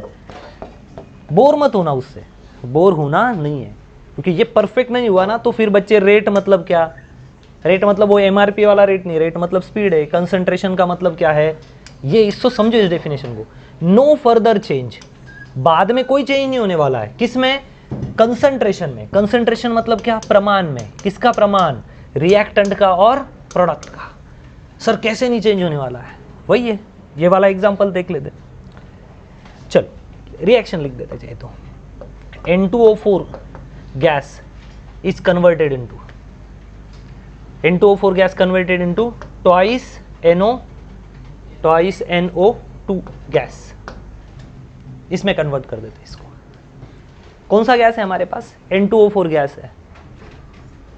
Sir यही क्यों लिया आपने? दूसरा एग्जांपल लो ना। ये जो डायग्राम है ना, ये एक्चुअली N2O4 की है। N2O4 गैस नेचुरल कंडीशन में ट्रांसपेरेंट होता है। क्या होता है? ट्रांसपेरेंट। इसलिए आपको यहाँ व्हाइट कलर दिख रहा होगा, क्या ये ट्रांसपेरेंट है। अब हमने उससे पैक कर दिया ऊपर से, तो हमें ये देखने को मिला कि कुछ समय के बाद अचानक वो कैसे बदलने लग गया? रेडिश ब्राउन कलर में बदलने लग गया। कैसे बनने लग गया है? Reddish brown. और पहले क्या था? वो कलरलेस था। कैसे था? Colourless. N2O4 gas initially at colourless, कोई भी कलर नहीं था, उसको पैक कर दिया, लेकिन कुछ समय बाद हमें ये दिखने लग गया कि वो अचानक खुद ही रेडिश हो रहा है। कैसे रेडिश हो जाएगा? कोई यार कलर ही नहीं उसको, अचानक रेड कैसे हो रहा है? इसका मतलब रिएक्शन हो रही है, और इसमें से क्या सेपरेशन होने लग गया? ट्वाइस NO2, ये सेपरेट हो रहा है। आई बात समझ में? बाद में ये दिखा कि वो कलर धीरे धीरे धीरे धीरे रेडिश बन रहा है, धीरे धीरे रेडिश बन रहा है। रिएक्शन बैलेंस तो है ना, 2 नाइट्रोजन है, 2 ऑक्सीजन 4 है, ऑक्सीजन 4। धीरे धीरे ये देखने को मिला कि वो एक पहले तो कम रेडिश ब्राउन था, फिर रेडिश और बनता गया और एक फिक्स कलर आ गया, अब नहीं बदल रहा है।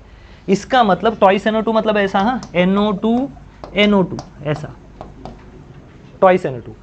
तो पहले उसका कलर व्हाइट था या ट्रांसपेरेंट था, बाद में वो रेडिश बन गया, लेकिन एक साथ नहीं बना। पहले थोड़ा रेड बना, थोड़ा रेड बना, रेड बना, और डार्क रेड, या हम उसको बोल सकते हैं रेडिश ब्राउन बन गया। अब ये फिक्स हो गया।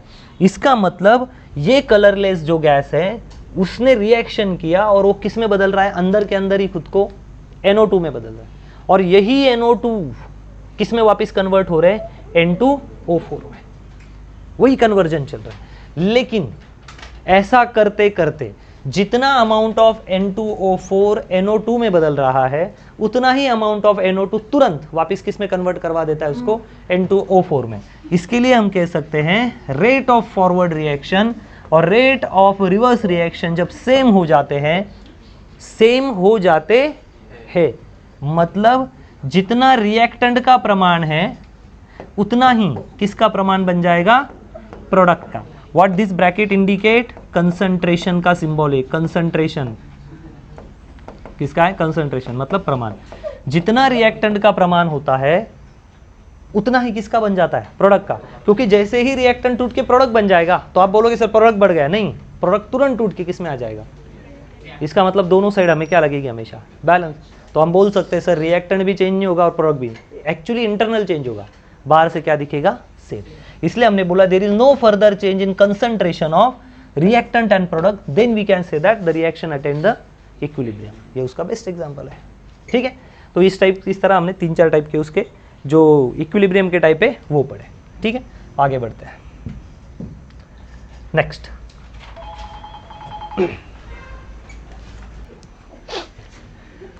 अब नेक्स्ट बात करेंगे बहुत ही IMP कॉन्सेप्ट, जो एक्चुअल हमारा जेईई नीट का जिसको बोलते हैं ना बेस जो बन रहा है इस चैप्टर में, वो यहां से बनेगा लॉ ऑफ मास एक्शन पे। लॉ ऑफ मास एक्शन क्या है? अगर लॉ ऑफ मास एक्शन थोड़ा बहुत सीखना है ना, तो मैं आपको थोड़ा सा रेट ऑफ रिएक्शन के बारे में भी बता देता हूं, तब लॉ ऑफ मास एक्शन को डायरेक्टली अप्रोच करेंगे। थोड़ी बात कर लेते हैं। इसको पढ़ने से पहले मैं आपको पढ़ा देता हूं थोड़ा सा rate of reaction, rate of reaction के बारे में। इसको हिंदी में कन्वर्ट कर लेते हैं। रेट ऑफ रिएक्शन क्या है? रिएक्शन का स्पीड, रिएक्शन का स्पीड, काय का स्पीड? रिएक्शन में, रिएक्शन का या रिएक्टेंट में, रिएक्टेंट का प्रोडक्ट में बदल जाने का स्पीड। मतलब वो चीज रिएक्टेंट है और किस में बदल गई? प्रोडक्ट में। उस स्पीड को क्या बोलेंगे हम? Rate of reaction. किस पे डिपेंड है रिएक्शन का स्पीड? रिएक्शन का स्पीड डिपेंड है कंसंट्रेशन ऑफ रिएक्टेंट। किस पे डिपेंड है? कंसंट्रेशन। जैसे कि एक A है मेरे पास और A से हम प्रोडक्ट बना रहे हैं P, कुछ A है और उससे क्या बना रहे हैं? Product P। तो रिएक्शन का रेट, रिएक्शन कितनी स्पीड में रिएक्टेंट से क्या बन जाएगी? प्रोडक्ट। ये किस पे डिपेंड है? कंसंट्रेशन ऑफ A, A का प्रमाण। A कितना है भाई? ये ज़्यादा होगा तो समय ज़्यादा लग सकता है, कम होगा तो कम लग सकता है, ज़्यादा भी लग सकता है, कम भी लग सकता है, कुछ भी लग सकता है, हमें पता नहीं। किसको पता है? फिर एक्सपेरिमेंट करने के बाद ही पता चलेगा। ये पूरा हमें ना केमिकल काइनेटिक्स में पढ़ना है। फिलहाल मैं इतना ही बताता हूँ कि रेट ऑफ रिएक्शन क्या होता है। हमें एक्चुअली पढ़ना क्या है? Law of mass action. थोड़ा रिलेटेड है इसलिए बता रहा हूँ। रेट ऑफ रिएक्शन, रिएक्शन का स्पीड, काय का स्पीड? रिएक्टेंट से किस में बदल जाने का स्पीड? प्रोडक्ट में। क्यों नहीं पढ़ना है? क्योंकि भाई ये देख रहे हो ना, केवल फॉरवर्ड रिएक्शन है। कौन सी रिएक्शन है? फॉरवर्ड। और हमें इक्विलिब्रियम चैप्टर में कौन सी रिएक्शन पढ़नी है? रिवर्स रिएक्शन, केवल और केवल रिएक्शन। ओके, तो रिएक्शन का जो स्पीड है वो किस पे डिपेंड होता है? Concentration of A with respect to time, with minus sign. A का प्रमाण, ए की अमाउंट, ए की क्वांटिटी समय के साथ घटेगी। रिएक्टेंट बढ़ता है या घटता है? कभी घटता ही है। रिएक्टेंट हमेशा घटता ही है। लेकिन ये किसके बारे में? केवल और केवल फॉरवर्ड रिएक्शन के बारे में। किसके बारे में है? Forward reaction. लेकिन इक्विलिब्रियम चैप्टर हमें किसके बारे में परमिशन दे रहा है? केवल और केवल रिवर्स रिएक्शन। मानो कोई रिएक्शन है और वो रिएक्शन है, उसमें है ए और बी, और वो कुछ प्रोडक्ट बना रहे हैं। ऐसे नहीं लिखते हम लिखेंगे A and B gives C. तो इसका रेट जो है ये किस पे डिपेंड करेगा? Rate is directly proportional to किस स्पीड से रिएक्शन होगी? ए का प्रमाण, concentration of A and concentration of B. Reaction कितने फास्ट होगी, कितने फास्ट रिएक्टेंट से प्रोडक्ट बनेंगे, इज डिपेंड ऑन ए का प्रमाण और बी का प्रमाण। ये चलता नहीं है, डायरेक्टली साइन चलता नहीं है। तो मैं ऐसे लिख देता हूं, रेट इज इक्वल टू के। रेट क्या है? के बराबर है। ये के क्या है? के है रिएक्शन कांस्टेंट। क्या बोलेंगे उसको? Sorry, rate constant. रिएक्शन नहीं बोल सकते, रेट कांस्टेंट बोलो, आई एम सॉरी। क्या बोलेंगे उसको? Rate constant. Rate constant. Sir constant क्यों? अरे भाई, ए और बी से जो सी बना और पी और क्यू से डी बना, तो दोनों रिएक्शन सेम ही स्पीड से होगी, ऐसा थोड़ी नियम है। इसका रिएक्शन, रिएक्टेंट से प्रोडक्ट बनने का स्पीड अलग, और इसका रिएक्टेंट से प्रोडक्ट बनने का स्पीड अलग। हर एक का प्रोडक्ट बनाने का स्पीड क्या है? अलग अलग। इसलिए हर रिएक्शन का स्पीड क्या है? अपना अपना कांस्टेंट है। ये कांस्टेंट का अर्थ है। वो क्या आएगा? ए और बी। ये हमें याद रखना है, अगले साल काम ही आने वाला है। ये होता है रेट, और रेट हमेशा किससे लिया जाता है? With respect to time. ये जो मैंने लिखा है, ये इसको बोला जाता है रेट लॉ। क्या बोला जाता है? Rate law. अभी बस जानकारी के लिए हमने देखा। हमें पढ़ना क्या है? Law of mass action. Law of mass action. चलो मिटा दे इसको। Law of mass action heading लगाना है। What is law of mass action? Law of mass action state that the rate of chemical reaction at each instant is proportional to the rate of chemical reaction at any instant is proportional to. चलो एक chemical reaction हो रही है, A plus B gives C plus D. Reaction start हो गई, reaction start हो गई और 10-20 सेकंड हो गए। अभी रिएक्शन पूरी तरह प्रोडक्ट में कन्वर्ट नहीं हुई है। मान लेते हैं कि ए और बी अब पहले कितने थे? रिएक्शन स्टार्ट होने के पहले 100% थे। जितने भी थे कितने थे? 100%। रिएक्शन स्टार्ट हुई, 5-10 सेकंड हुए, और इसमें से कुछ रिएक्टेंट यूज होके क्या बन चुके हैं? प्रोडक्ट। तो मानो कि सी और डी कितने कितने परसेंट बन गए? 20%। तो बताओ रिएक्टेंट कितने बचे फिर? क्या मैं लिख दूं? At the instant 10 second. मानता हूं जब रिएक्शन स्टार्ट हुई उसके 10 सेकंड बाद, या क्या लिखा है? The rate, speed of chemical reaction at any instant, each instant, हर एक नैनो सेकंड का। सर आप 10 सेकंड का निकाल सकते हो तो 9वें सेकंड का भी बता सकते हो, 8वें का भी बता सकते, 7वें सेकंड का भी बता सकते हैं। इसलिए तो कहा रिएक्शन का स्पीड कोई भी समय का, कोई भी सेकंड का अगर निकालना है तो वो किसके साथ प्रोपोर्शनल है? Concentration product. प्रोडक्ट मतलब गुणाकार वाला, गुणाकार समझते हो ना, मल्टीप्लीकेशन। कंसंट्रेशन का प्रोडक्ट गुणाकार ऑल ऑफ द रिएक्टेंट। तो वो जो है वो किसके साथ डायरेक्टली प्रोपोर्शनल है? Law of mass action, rate is directly proportional to concentration of reactant, R is directly proportional to A into B. फिर से समझो उसको आराम से। आपको कोई भी समय का रिएक्शन का रेट निकालना है। क्या रिएक्शन का रेट हर समय सेम होगा या अलग अलग होगा? अलग अलग होगा। रिएक्शन का रेट हर समय क्या होगा? अलग अलग होगा, फिक्स नहीं होगा। सर प्रैक्टिकल करते हैं, ओके करो। एक ग्लास में हमने ये ले लिया, दूध ले लिया, और दूध में हमने शक्कर डाल दी, चम्मच लिया और स्टेरिंग स्टार्ट कर दिया। फटाफट शक्कर पिघलना स्टार्ट हो गई। क्या बोल रहा हूं मैं? फटाफट। लेकिन कुछ सेकंड के बाद मैं फिर से घोल रहा हूं, शक्कर अब घुल नहीं रही है। शक्कर अब घुलना बंद हो गई, क्योंकि शक्कर अब हर जगह फैल चुकी है। तो शक्कर ने अपना घुलने का रेट क्या कर दिया? कम। सर पहले क्यों घुल रही थी? क्योंकि दूध में केवल दूध था, होमोजीनियस मटेरियल था। अब उसमें क्या बन गया? वो शक्कर की वजह से हेट्रोजीनियस मटेरियल। ये भी नहीं अच्छा लगा, और एक एग्जांपल लेते हैं। मानो कि नमक है, पानी है, पानी में मैंने थोड़ा नमक डाल दिया और नमक को मैंने घुमाया, 5 सेकंड में पूरा नमक घुल गया। उसके बाद और नमक डाला, अब घोल रहा हूं, 10 मिनट हो गए, नमक घुलने को ही तैयार है। क्या बताओ, हर समय रिएक्शन का रेट, रिएक्शन का घुल जाने का, पूरा हो जाने का स्पीड सेम होगा क्या? नहीं। हो सकता है कि रिएक्शन स्टार्ट होने के 5 सेकंड बाद रिएक्शन बहुत स्पीड से चले, बहुत स्पीड से चले, और उसके कुछ समय बाद रिएक्शन का रेट क्या हो जाए? स्लो। हो सकता है कि पहले रिएक्शन स्लो चले, बाद में क्या हो जाए? स्पीड बढ़ जाए। हर समय रिएक्शन का रेट अलग अलग होता है। आफ्टर कुछ समय के बाद रिएक्टेंट और प्रोडक्ट का रेट क्या हो जाएगा? फिर सेम। शुरुआत में नहीं होगा। वो यही बता रहा है। लॉ ऑफ मास एक्शन क्या है? The rate of chemical reaction at any instant is proportional to. मैंने क्या लिखा? कोई भी समय का रेट मुझे चाहिए ना, मैंने लिख दिया कि भाई ए से ए और बी मिला के हम क्या बनाने वाले? सी और डी। और रिएक्शन ऐसी हुई है कि ये शुरुआत में 100% थे और ये शुरुआत में कितने थे? 0%। ए भी था, अभी सी डी बना ही नहीं था, अब मैंने उसमें केमिकल डाला, रिएक्शन हो गई स्टार्ट। टाइमर लग गया, टाइम हो रहा है भाई 0 सेकंड, टाइम हो गया 2 सेकंड, 3 सेकंड, 4 सेकंड, 5 सेकंड। जब मैं 5वें सेकंड पे आया रिएक्शन करने, तो मैंने ये देखा कि मेरा रिएक्टेंट कितना खत्म हो चुका है। A concentration of A and concentration of B कितना खत्म हो चुका है? 20% खत्म हो गया। तो कितना बचा फिर? 80% बचा। तो ए और बी कितने बचे मेरे पास? 80। तो 20 कहाँ चले गए होंगे? प्रोडक्ट में। किस में आ गए 20%? प्रोडक्ट में। किस में आ गए? प्रोडक्ट में। अब बताओ, क्या जो इसका रेट था, जिस स्पीड से ए और बी सीडी में बदल रहे थे, क्या 80% पे भी बदलेंगे क्या? अगर बदलेंगे तो किस पे डिपेंड है? कंसंट्रेशन। अगर और नहीं समझ में आए तो रेलवे की बोगी का एग्जांपल पकड़ो। मानो कि इस बोगी में कोई नहीं बैठा है, पूरे सीट खाली है, पूरे सीट खाली है। पहला इंसान इंटर किया, कहाँ बैठेगा? मन का राजा है, जहां जगह मिले वहां बैठेगा। लेकिन जब 100 नंबर वाला आदमी बैठने को आएगा, पहले आदमी को जगह ढूंढने में कितना समय लगा? 0 सेकंड। जहां भी बैठा उसके पप्पा की जगह बन जाएगी।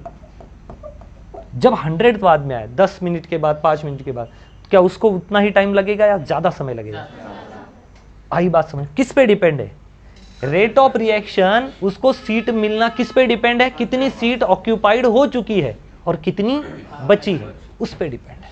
उसी तरह, भले आपको चिंदी लग रहा है, चिंदी कॉन्सेप्ट नहीं है, सोचने लायक कॉन्सेप्ट है, रट्टा नहीं मारेंगे इसमें। याद रखना, रेट ऑफ रिएक्शन मतलब रिएक्शन का स्पीड किस पे डिपेंड है?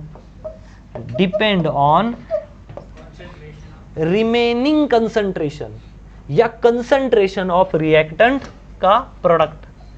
भाई कितना ए का प्रमाण और बी का प्रमाण बचा है, उस पे डिपेंड है कि रिएक्शन का रेट क्या होगा, कैसा होगा।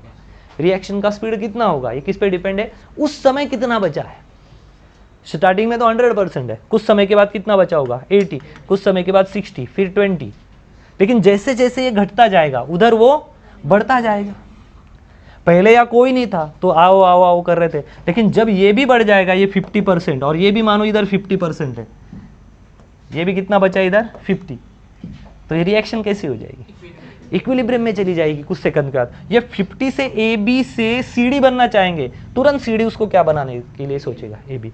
यहाँ से 5 सी डी में बदल जाएंगे, मतलब ये 55 हो गया, तुरंत यहाँ से 5 ए बी में बदल जाएंगे, फिर भी दोनों क्या हो गए 50-50। So what is law of mass action?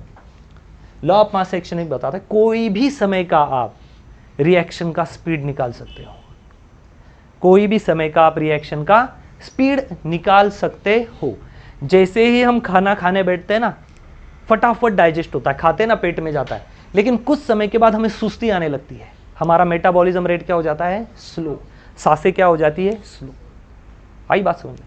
इसका मतलब हर समय रेट ऑफ रिएक्शन सेम नहीं होता है, लेकिन जो रिवर्सिबल रिएक्शन है, कौन सी रिएक्शन? रिवर्सिबल, उसमें कुछ समय के बाद रेट ऑफ रिएक्टेंट किसके बराबर हो जाता है? रेट ऑफ प्रोडक्ट के बराबर। Rate of forward reaction, A B से सी डी बनने का जो स्पीड है वही स्पीड सी डी भी कुछ समय के बाद क्या कर लेता है? अचीव, और रिएक्शन का स्पीड क्या कर देता है? बिल्कुल सेम। आई बात समझ में? कोई भी इंस्टेंट का the rate of chemical reaction at each instant, कोई भी इंस्टेंट का is proportional to concentration of product of all the reactant. So rate के बारे में लिखूंगा concentration of product, concentration product, concentration product मतलब गुणाकार किसका? कंसंट्रेशन का, किसके? ऑल रिएक्टेंट के। तो सारे रिएक्टेंट लो और उनके कंसंट्रेशन का गुणाकार करना। What is concentration? कैसे निकालते हैं हम कंसंट्रेशन? मोल, मोलैरिटी, मोलैरिटी, इन सब में निकालते हैं। आई बात समझ में? ये हो गया लॉ ऑफ मास एक्शन। अब इसके लिए हम एक एग्जांपल लेते हैं और हेडिंग लगाते हैं इक्विलिब्रियम कांस्टेंट। तो हर रिएक्शन का अपना फिक्स रेट होगा कि ए बी और सी डी बनने के लिए भाई हो सकता है कि इतना वैल्यू लग जाए, इतने टाइम में हो जाए, लेकिन पी क्यू से क्यू आर बनने में अलग टाइम लगेगा, एम एन से एल एम बनने में कुछ अलग समय लगेगा। हर चीज का अपना जो रेट है वो क्या होगा? अलग अलग, इसलिए उसका नाम क्या है? Equilibrium constant. चलो हेडिंग लगाएंगे उसके लिए इक्विलिब्रियम कांस्टेंट। ठीक है, अब इक्विलिब्रियम कांस्टेंट पढ़ना है तो हम कुछ एक हाइपोथेटिकल कंसेप्ट मान लेते हैं। ये समझ गया लॉ ऑफ मास एक्शन। अब हम क्या करते हैं, एक चीज मान लेते हैं, हमारे पास है ए बी, ए और बी, और ए बी से हम क्या मिलाने जा रहे हैं? सी डी, सी और डी। ये कौन सी रिएक्शन है? Forward reaction. इस दिशा में कौन सी रिएक्शन मान रहे हैं हम? फॉरवर्ड। और यहाँ कौन सी रिएक्शन है? रिवर्स। ये है रिवर्स रिएक्शन। अब मुझे कॉन्सेंट्रेशन निकालना है। अब मुझे रेट ऑफ मास एक्शन पता है कि rate is directly proportional to product of, क्या? प्रोडक्ट ऑफ, गुणाकार किसका? ए का कंसंट्रेशन और बी का कंसंट्रेशन। रिएक्शन कितनी फास्ट होगी, कितनी फास्ट होगी, ये किस पे डिपेंड है? केवल और केवल ए के प्रमाण पे और बी के प्रमाण पे। अगर रिएक्शन में सी भी होता है इधर तो सी के भी प्रमाण पे। जितने रिएक्टेंट है उस पे डिपेंड है रिएक्शन फास्ट होगी भी या नहीं होगी। ठीक है, तो अब मुझे इसके बारे में लिखना है इक्विलिब्रियम कांस्टेंट। तो मैंने लिख दिया रेट, रेट कैसे लिखूं? आर लिख देता हूं, R of forward reaction, R F, F मतलब फॉरवर्ड मानना और आर आर मतलब रिवर्स मानना। Rate of forward reaction is equal to concentration of A into concentration of B. किसने बोला ये? लॉ ऑफ मास एक्शन ने। क्या कि भाई रेट क्या होगा? उसने कहा रेट अगर निकालना हो ना तो किसके साथ डायरेक्टली प्रोपोर्शनल है? रिएक्टेंट का प्रमाण कितना है, कितने कंसंट्रेशन है, तो ए है और बी कंसंट्रेशन है। ठीक है, क्या डायरेक्टली प्रोपोर्शनल चलता है? नहीं। तो मैं यहां से इसको हटा देता हूं, R F is equal to rate of forward reaction is equal to, directly proportional हटा दो और एक कांस्टेंट लगाओ। क्या कांस्टेंट यूज करता हूं मैं? K F, concentration of A, concentration of B. भाई ए के मोल्स पे डिपेंड है, ए के प्रमाण पे डिपेंड है कि वो कब घटेगा और कब प्रोडक्ट बनेगा। चलो हम रिवर्स के बारे में बात करते हैं। जैसे हमने ए बी के बारे में बात किया तो प्रोडक्ट फॉर्मेशन के भी बारे में बात होनी चाहिए कि प्रोडक्ट कितने समय में बनेगा। जैसे रेट ऑफ फॉर्मेशन होता है, व्हाट इज रेट? स्पीड, कितने स्पीड से रिएक्टेंट घटेगा, उसी तरह इसका भी कांस्टेंट है, कितनी स्पीड से प्रोडक्ट बनेगा। आई बात समझ में? इसको ऐसे समझना है, जब टैबलेट्स बनाई जाती है, दवाइयाँ बनाई जाती है, तो दवाइयाँ बनाने के पहले या बनाने उसके बाद उनको ये पता होना चाहिए कि ये दवाई देने के बाद कितने समय में वो असर करेगी। क्या निकाल रहे वो? क्या ना इसे they are finding rate. What Eno actually selling? Eno क्या बेच रहा है? क्या वो इनो बेच रहा है या टाइम बेच रहा है? Time. In their advertisement they said that Eno on 6 second में एसिडिटी गॉन। तो लोग इनो खरीदेंगे लेकिन वो सबसे ज्यादा फोकस किस पे? उन 6 सेकंड पे। दवाइयाँ आती ना कि आप ये लगा लो, मलहम लगा लो, ये अभी नाम नहीं लूँगा यहाँ पे, ये लगा लो तो आपका 5 मिनट में अच्छा हो जाएगा। आपने ये पेस्ट यूज़ की तो आपका जो दांतों का दर्द है वो चला जाएगा। क्या पेस्ट में नमक, हल्दी, कांदा, जो लहसुन जो भी है वो है क्या, ये इतना क्यों दिखाते हैं? वो आपको रेट बताते हैं कि ये यूज़ करेंगे ना चुटकी में। एक चिपकाने वाला आता है फेविक्विक, फेविक्विक लगाओगे चुटकियों में चिपकाए। कैसे चिपकाए? चुटकियों में। तो लोग क्या सोचते हैं, यार मुझे घाई है बहुत, फटाक से डाल दूंगा चिपक जाएगा। क्या बेच रहे वो? प्रोडक्ट बेच रहे, लेकिन क्या सेल कर रहे हैं एक्चुअली? टाइम। वो बता रहे कि आपके पास समय नहीं ना, हम आपका समय बेचाएंगे, बस आप हमें पैसे दो, हम आपको ये दे देंगे, चिपक लो जो चिपकाना है। ये अलग बात है कि उसका बाद में आप क्या करोगे। उसी तरह हमें क्या देखना है कि ये दवाई रिएक्टेंट में ले लूंगा ना तो मेरे बॉडी पे कितने फटाक से असर हो जाएगा। अगर मैं ये एडेसिव लगा लूंगा ना तो मेरा सनमाइका प्लाई को कितने समय में चिपक जाएगा। अगर मैं ये सीमेंट यूज करूंगा तो बारिश भी आ जाए तो सीमेंट फटना नहीं चाहिए, पैक हो जाना चाहिए। ये चल रहा है। इसके लिए क्या ढूंढने पड़ते? केमिकल के रेट। अगर मैं ये दवाई पेड़ों पे मारूंगा ना तो कितने समय में उसके बैक्टीरिया मर जाएंगे। किसके बारे में बात हो रही? हर जगह पे रेट। हम ऐसी दवाई नहीं खाना चाहते। मानो डॉक्टर ऑपरेशन को गया है तो वो एनेस्थेशिया देता है, तो उसके पास क्या होती है? दवाई। उसको पता होना चाहिए मैं दवाई दूं, मानो पेशेंट सोया है, पेशेंट क्या है, दुनिया में खुशी का पल है कि आज उसका ऑपरेशन होके वो ठीक है, ज्यादा ही कुछ मैंने गलत कर दिया था। सोया है पेशेंट, डायग्राम कभी कभी बिगड़ जाती है। हाँ, डॉक्टर ने उसको इंजेक्शन लगाया। डॉक्टर मोबाइल एडिक्टेड था, मानते हैं ऐसा, जो भी डॉक्टर था, पढ़ाई विढ़ाई नहीं, मोबाइल एडिक्टेड। कोरोना के बाद डॉक्टर बना हुआ बेचारा। ये दवाई 5 ही मिनट के लिए काम की थी। डॉक्टर भूल गया कि आधे घंटे का ऑपरेशन है और डॉक्टर ने एनेस्थीसिया कितने मिनट का दे दिया? केवल 5 मिनट का। बाकी के ये चला गया बेचारा, वो डॉक्टर एनेस्थीसिया देख के मोबाइल देखते देखते है ना, चैट करते, हाँ मैं शाम को मिलने आ रहा हूँ, ऐसे करके चला गया। अब हो गई ना 5 मिनट के बाद पेशेंट खुल गया। उसने कहा क्या निकाल के रखा है? डॉक्टर का ये तो आपका ही दिल है, दिल का ही ऑपरेशन चल रहा है। खत्म, दिल तुरंत टूट जाएगा, मरना पड़ेगा भाई। वाई? क्या पता चाहिए? रेट। कितनी रेट से, कितने समय में या कितनी स्पीड से रिएक्टेंट बॉडी में काम करेगा। ऐसा ना हो कि दवाई दे दी, डॉक्टर ने ब्लेड निकाला और काटना ही स्टार्ट किया, ये रोने लग गया। भाई दवाई का असर भी पता चाहिए। डॉक्टर को ये बताया जाता है कि ये दवाई अगले 5 सेकंड में इसको एनेस्थीसिया आ जाएगा, आप काटना स्टार्ट कर दो। ऐसा ना हो कि आज दिया कल वो बेहोश होने वाला है, तो लोग मजे करेगा वो। Are you understanding? इसके लिए सब कुछ रेट के बारे में इतना या इक्विलिब्रियम के बारे में इतना पढ़ना स्टार्ट है। So rate of forward reaction is directly proportional to product of concentration of reactant. So can I write here rate of reverse reaction is directly proportional to concentration of C and concentration of D. Can I rewrite like RR is equal to KR rate of, क्या बोलेंगे इसको, हाँ reverse reaction, rate of reverse reaction, क्योंकि reactant से product और product से reactant बन रहे, वो किस पे डिपेंड है? सी और डी पे। यहां से आगे हमें क्या पता है? ये अगर हो जाए तो हम लिखेंगे rate of forward reaction is equal to rate of reverse reaction. Forward reaction और रिवर्स रिएक्शन का रेट क्या हो गया? सेट।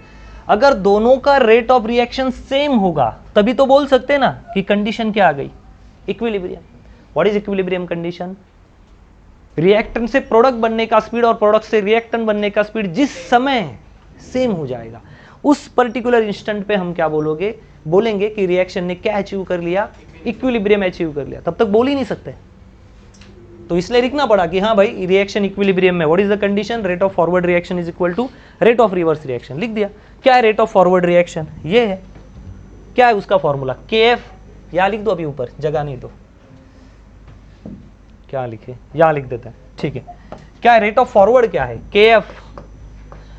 KF मतलब फॉरवर्ड रिएक्शन का कांस्टेंट A और concentration of B is equal to किसके बराबर होगा? ये रेट ऑफ रिवर्स रिएक्शन। क्या ये? KR C concentration of C into D। What is KR? Reverse reaction का कांस्टेंट, फॉरवर्ड रिएक्शन का कांस्टेंट। What is constant? कि भाई फॉरवर्ड रिएक्टेंट इतने समय में किस में बदल जाएगा? प्रोडक्ट में, और प्रोडक्ट इतने समय में रिएक्टेंट की तरफ बदलने की कोशिश करेगा। हर इसका वैल्यू क्या है? फिक्स। ठीक है। क्यों ना मैं एक काम करता हूं, मैं के आर को रिवर्स रिएक्शन के कांस्टेंट को नीचे लाता हूं, so K F upon K R, K F upon K R. इधर क्या बचा फिर, concentration of C, concentration of D divided by concentration of A, concentration of B. ये के आर इधर आ गया, डिवाइड कर गया, और ये दोनों जाके उधर चले गए। याद रखना इसी को हम नया नाम देते हैं के सी। क्या नाम देते हैं इसको, के सी। ये है रेट कांस्टेंट, किसके लिए, क्या नाम है इसका, केमिकल रिएक्शन का कांस्टेंट। ये क्या है, equilibrium constant. What is equilibrium constant, that is के सी। इसको ही बोला जाता है इक्विलिब्रियम कांस्टेंट। ये वो कांस्टेंट है जो तब लिया गया जब रिएक्शन क्या थी, बराबर इक्विलिब्रियम में थी, बैलेंस थी। जितने रिएक्टेंट से प्रोडक्ट उतना ही प्रोडक्ट से रिएक्टेंट बन रहा था। उस समय दोनों के कांस्टेंट लिए, दोनों को डिवाइड किया, शिफ्टिंग किया, तो हमें मिला rate of forward reaction is sorry K of constant of forward reaction upon constant of reverse reaction. दोनों सेम है, दोनों का पूरा इक्वेशन क्या था, सेम, इसलिए एक कॉमन नाम दे दिया, और इसी को ही हम क्या कहेंगे, इक्विलिब्रियम कांस्टेंट। ठीक है, ठीक है, कॉपी करो इसको भी।